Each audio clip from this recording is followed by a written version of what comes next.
हेडलाईन्सचे प्रायोजक आहे NBC bearings, लांब पळण्यासाठी। लक्ष्मण हाकेंच्या भेटीला गेलेल्या वडेट्टीवारांचा मुख्यमंत्र्यांना थेट फोन। ओबीसी उपोषणकर्त्यांशी चर्चा करण्यासाठी उद्या सरकारी शिष्टमंडळ पाठवणार, मुख्यमंत्री एकनाथ शिंदे यांचं आश्वासन।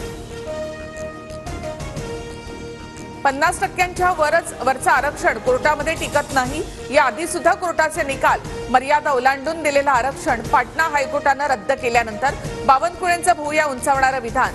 महाराष्ट्रातल्या मराठ्यांच्या 10% आरक्षणाची पुन्हा चर्चा।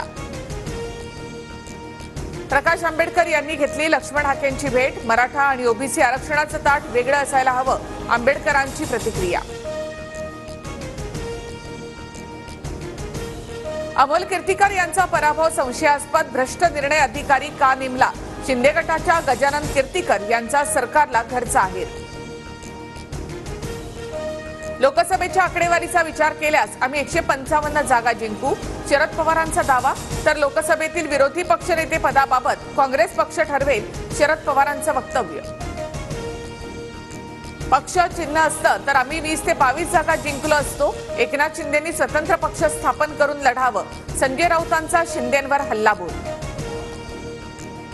9 जागा जिंकल्याचा जास्त उन्माद करू नका, ही मस्ती उतरवायला जास्त वेळ लागणार नाही, मंत्री गिरीश महाजन यांचा ठाकरे गटाला इशारा। अजित पवार उशिरा आले असते तर आम्हाला 9 मंत्रिपदं मिळाली असती, मेळाव्यामधल्या वक्तव्यावरून रामदास कदमांची सारवासारव।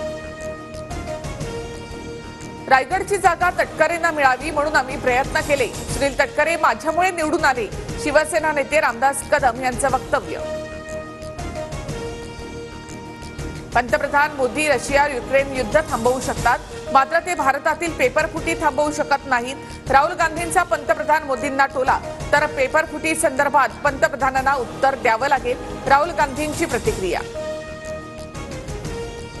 पटना हायकोर्टाचा नितीश कुमार सरकारला दणका, एससी एसटी आणि ओबीसींना 65% आरक्षण देण्याचा निर्णय रद्द। भिवंडी कल्याणमध्ये मुसळधार पाऊस, बाजारपेठ पाण्याखाली। पालघरमध्ये सुद्धा पावसामुळे वनई चंद्रनगरचा मुख्य बाजारपेठेचा संपर्क तुटला। मुंबईसह किनारपट्टीवर पावसाचा अंदाज, तळ कोकणामध्ये येत्या आठवडाभर मुसळधार पावसाची शक्यता। रत्नागिरी जिल्ह्यासाठी आज हवामान खात्याचा येलो अलर्ट।